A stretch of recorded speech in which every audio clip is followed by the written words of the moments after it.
Hey Mom, can you grab me a beer, please? Mom, are you deaf? Oh, so now you can hear me? I asked you to bring me a beer.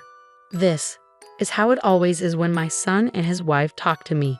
We've been living together for 5 years, and they've never really listened to me. They usually ignore me or just boss me around like I'm their maid. My daughter-in-law, Jean, talks badly about me to everyone, and my son Paul treats me like I'm just here to clean up after them. I decide to ignore them and pretend to watch TV, acting like I can't hear them. I'm fed up with them only paying attention when they want something and ignoring me the rest of the time. After a while of ignoring them, Jean grabs the remote and turns off the show I was watching. I'm surprised when she says loudly, right next to my ear, "Hey, mother-in-law, can you hear me? Make sure you make Paul's lunch tomorrow, okay?" Her voice was so loud it made my ears ring, and I couldn't help but grimace. Seeing my reaction, my daughter-in-law laughed and left the living room with my son.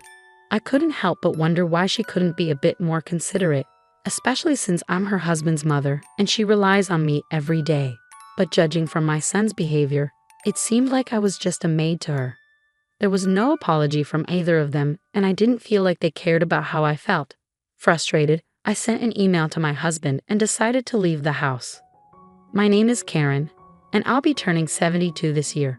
5 years ago, my son and his wife asked if they could move in with me because they were worried about the future and wanted to save money. Since then, we've been living together as 2 families in one house. If you live with us, Mom, you'll feel safer, right? Maybe you're right. My husband is a workaholic. He started his own company when he was young and still works hard even at 73. Our house felt quiet after our son moved out. When I talked to my husband about our son and his wife moving in with us, he just said, "Do whatever you like." So with not much discussion and feeling a bit bored, I agreed, hoping life would get livelier. When they moved in, my son's wife, Jean, and I split the housework. But as she said her part-time job got busier, I ended up doing more and more. She helps if I ask, but usually she's reluctant or busy with her own stuff. So I stopped asking for her help, and I do everything myself, feeling unappreciated. Even at meal times with the whole family, there's hardly any conversation. I guess I got used to it, like with my husband. One day, while I was making dinner for 3 as usual, I got a message from my husband saying, "I'll be late for work, don't need dinner." This wasn't unusual, but the problem was with my son and his wife. "Dad's gonna be late, huh?" "Yeah, I'm not hungry either." "Oh, I'm going out with a friend, so I don't need dinner." "Why are you telling me this?" "I've already made it," I said. "It's okay, just save it for tomorrow." Even though it was dinner time, they were about to leave without a word if I didn't say anything. They could have told me earlier if they didn't need dinner.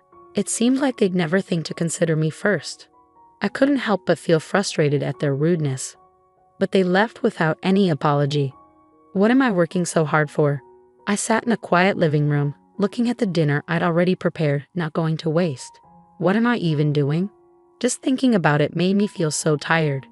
I wrapped up the still warm dinner and put it in the fridge before heading to bed.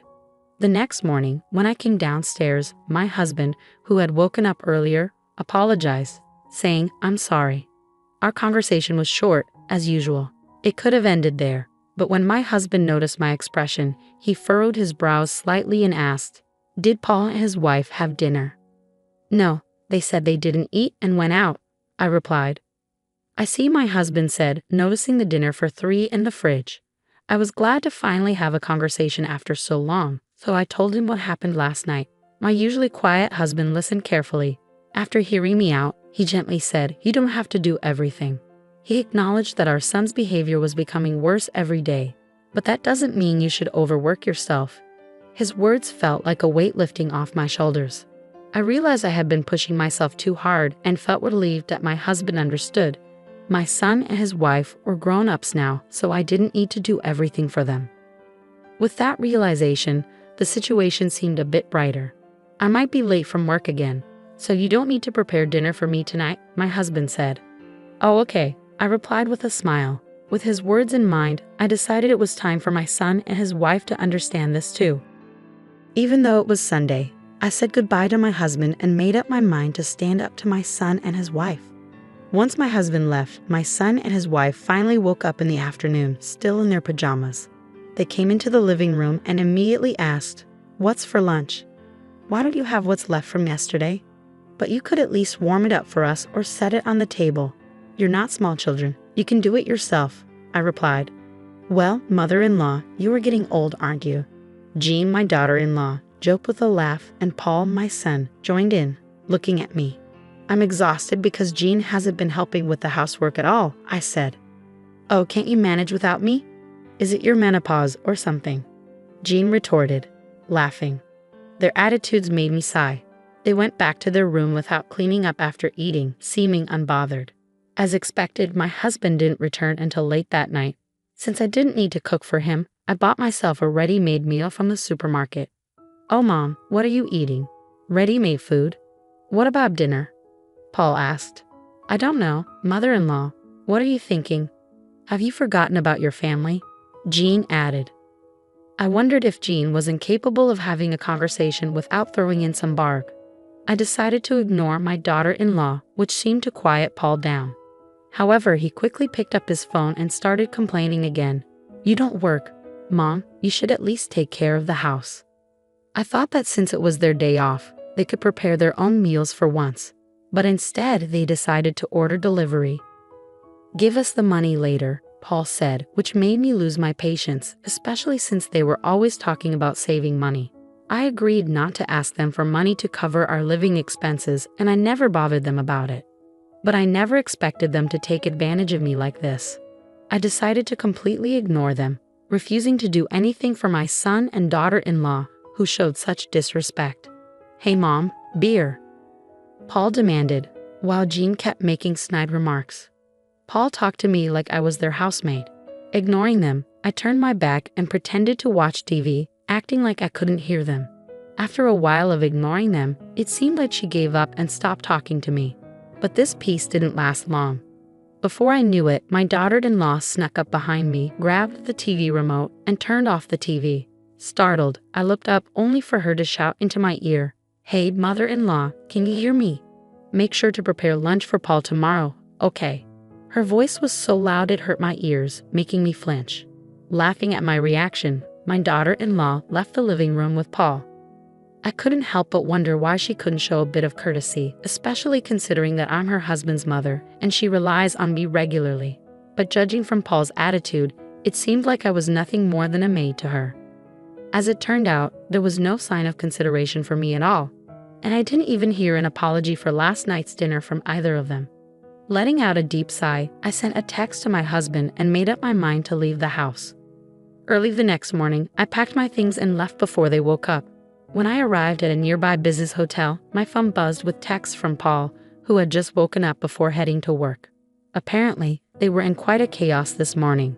Texts and calls from both of them flooded my phone. When I checked the messages, all I saw were complaints, like, "What are you doing? I told you I need lunch." Jean also sent a mocking text. "Are you wandering around forgetting your responsibilities?" It seemed they were struggling just because I hadn't prepared breakfast for them, which made me chuckle a bit. Seeing a call from Paul during his lunch break, I decided it was time to talk to him. "You finally picked up, Mom. Where the hell are you, and what are you doing?" Paul's voice sounded impatient. "It's none of your business, is it? You didn't even prepare our food. Where are you, Paul? You're not a child. You can make your own food, can't you?" I responded, feeling irritated. If he had struggled so much to prepare just one meal, he should have shown some appreciation. But to my surprise, he said something unexpected. "I'm paying for living expenses, so I need you to do the housework." "Living expenses? What are you talking about? I never received such a thing," I said, puzzled. "Why not? Jean should have been giving it to you every month, so don't lie." Paul insisted, claiming he was paying me living expenses. Despite my truthful denial, Paul started calling me a liar. The truth is, my husband covers all their living expenses, including their food. Even after explaining this repeatedly, Paul refused to believe me. I could hear Jean in the background saying, "You're probably just playing dumb and spending it for yourself." Unable to continue the conversation, I ended it and said, "I don't know what I don't know, and I don't plan to come home for a while." "Why not? What are we supposed to do for food?" Paul's voice sounded desperate, Figure it out yourselves. Bye now." I hung up the phone and let out another big sigh. Why do they believe they're not in the wrong, even after all this? I didn't understand what Paul was talking about earlier when he mentioned our living expenses. About a week after I left the house, the situation improved. My husband, who had come to check on me, apparently talked to Paul and Jean, and their texts suddenly became more respectful and submissive. Wondering what had happened, I received a text from my husband. "Paul and Jean want to apologize. If you feel like it, please come home." Thanks to my husband's talk, they finally seemed to understand. I replied to my husband's text, made preparations, and decided to go home that day. When I returned home, Paul and Jean were waiting at the entrance, their faces pale and worn out. It seemed they were quite upset by the lecture from my husband.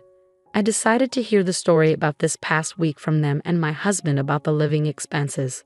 I mentioned on the phone I said I didn't receive them, right? I asked. "You said you wanted to save money, so I didn't say anything." "Actually, Dad was really mad at us about that," Paul explained. It seemed my son had misled his father about his contribution to the household expenses, believing I had been lying and portraying me as the villain. However, when my husband explained the reality of my busy schedule and showed him our household book, Paul quieted down. "You couldn't even believe me, but Jean kept saying that she was giving you the money. So what happened to your living expenses?" I asked, feeling betrayed. From my son's perspective, he was definitely paying, so he must have been baffled that the money wasn't reaching me. It seemed my husband and son confronted Jean and made her confess. At first, Jean pretended ignorance, but when my husband confronted her, she finally confessed everything. I'm appalled. She was accusing me of squandering money on the phone, but it turns out she was just talking about herself, I said, feeling betrayed. But living with my in-laws can be stifling, and everyone was inviting me, so I just because of that, you thought it was okay to embezzle our living expenses. You made me look like a fool too, Paul interjected, his voice full of frustration. What? You're acting all high and mighty too, Jean retorted defensively. At the point when the two of them began to stray from the topic and argue, my husband cleared his throat loudly. Startled by his sudden interruption, Paul and Jean fell silent immediately, seemingly terrified of my husband's disapproval. I couldn't help but chuckle at their reaction, like children caught misbehaving. Excuses, excuses. Cut the crap.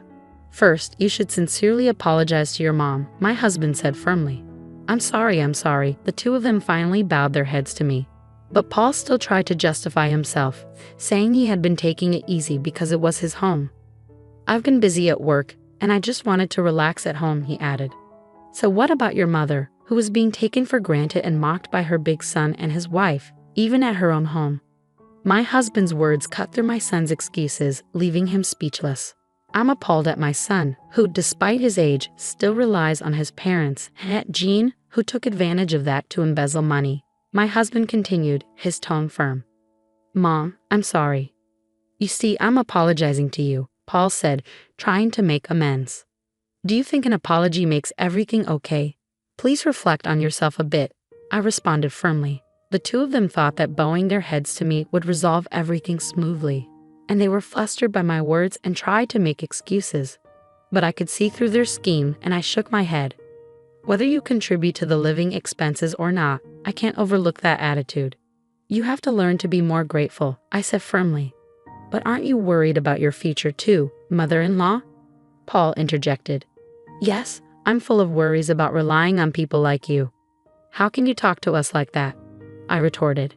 You splurge our living expense out of stress from living with us, Jean added defensively. I can't have someone like you stay with us any longer, I stated firmly, silencing them with my resolve. They needed to learn once again how rude their actions were while living together as a couple. Later, we managed to have them move out. In the days that followed, Jean, my son's wife, started to come to our house occasionally to learn household chores from me. She continually vented about how my son Paul did not lift a finger to help with any housework. As she had always been showing off to her colleagues, I assumed she couldn't complain to anyone else. Now I understand just how much I relied on you, Karen, she admitted. Indeed, and yet you had the audacity to accuse me of being deaf and squandering money, I remarked, feeling vindicated. Unable to live with us anymore and facing financial constraints due to her misuse of funds, Jean fervently complained about her now austere life. However, as I listened, I couldn't help but feel that she was simply facing the consequences of her actions. As for Paul, he started to bring home delicious snacks as gifts from time to time, seemingly trying to make up for his previous lack of consideration. Although he still mentioned his past behavior occasionally, I appreciated his efforts. I knew he wasn't the most expressive or communicative person, but his gestures were touching nonetheless. During our discussions with Paul and Jean, my husband expressed his gratitude, saying, "Thanks for your hard work, honey. I appreciate it." I'm glad that I can talk to my husband like this again. I reflected, feeling grateful for the calmness that had returned to our lives. Despite the challenges we faced, I found myself leading a life that was calmer and happier than before.